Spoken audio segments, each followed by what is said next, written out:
ನೋಡಿ, ನನಗೆ ಗೊತ್ತಿರೋ ವಿಷಯದ ಪ್ರಕಾರ ಅವರು PUC ಕರ್ನಾಟಕದಲ್ಲಿ ಮಾಡಿಲ್ಲ, ಬೇರೆ ಎಲ್ಲೋ ಮಾಡಿದ್ದಾರೆ ಅಂತ.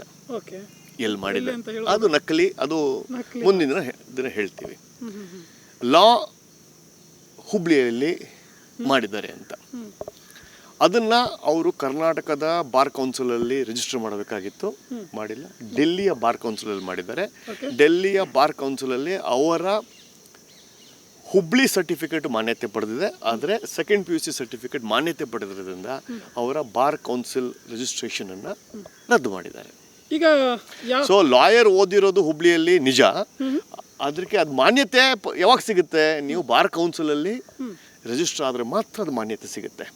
ಸೊ ನೀವು MBBS ಮಾಡಿದ್ದೀರಾ, ಆದರೆ ನೀವು SLCನೇ ಓದಿಲ್ಲ ರೀ, MBBS ಮಾಡಿದ್ದೀರಾ. SLC ಓದಿಲ್ಲ, PUC ಓದಿಲ್ಲ, MBBS ಯಾವುದೋ ಒಂದು ಕಾಲೇಜಲ್ಲಿ ಓದಿ ತೊಗೊಂಡ್ಬಿಟ್ಟಿದ್ದೀರಾ. MBBS 1, 2, 3, 4 ಮಾಡಿ ಹೌಸ್ ಸರ್ಜನ್ ಆಗಿ ನೀವು MBBS ಡಾಕ್ಟರ್ ನಿಮ್ಗೆ ಕೊಟ್ಬಿಟ್ಟಿದ್ದಾರೆ.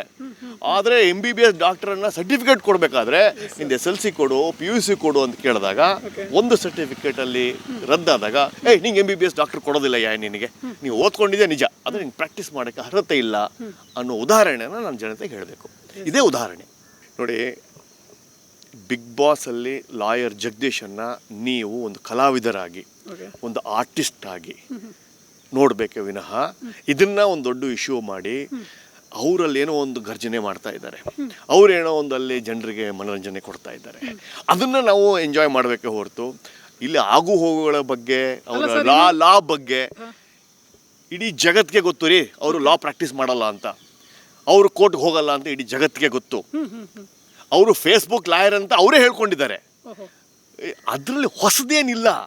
ಫೇಸ್ಬುಕ್ ಲಾಯರ್ ಅಂತಲೇ ಪ್ರಖ್ಯಾತಿ ಪಡೆದಿರ್ತಕ್ಕಂಥದ್ದು.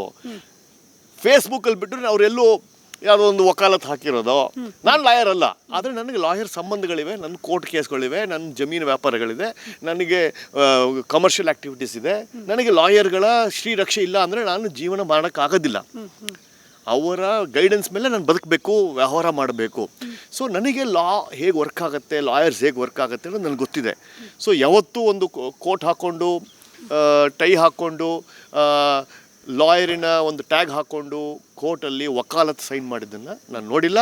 ಸ್ವತಃ ಅವ್ರ ಕೇಸ್ಗೆ ಆಗಿರ್ಬೋದು, ಬೇರೆ ಕೇಸ್ಗೆ ಆಗಿರ್ಬೋದು, ಬೇರೆಯವ್ರು ಮಾಡಿದ್ದಾರೆ. ಅವರಿಗೆ ಇಲ್ಲಿ ಬೆಂಗಳೂರಿನ ಲಾ ಅಸೋಸಿಯೇಷನ್ ಅಥವಾ ಬ್ಯಾಂಗ್ಳೂರ್ ಏಷ್ಯಾದ ಬಿಗ್ಗೆಸ್ಟ್ ಲಾ ಅಡ್ವೊಕೇಟ್ಸ್ ಅಸೋಸಿಯೇಷನ್ ಇರೋದೇ ಕರ್ನಾಟಕದ ಬೆಂಗಳೂರು ಅಡ್ವೊಕೇಟ್ ಅಸೋಸಿಯೇಷನ್. ಅಲ್ಲಿ ಅವ್ರ ಮೆಂಬರ್ ಇಲ್ಲ.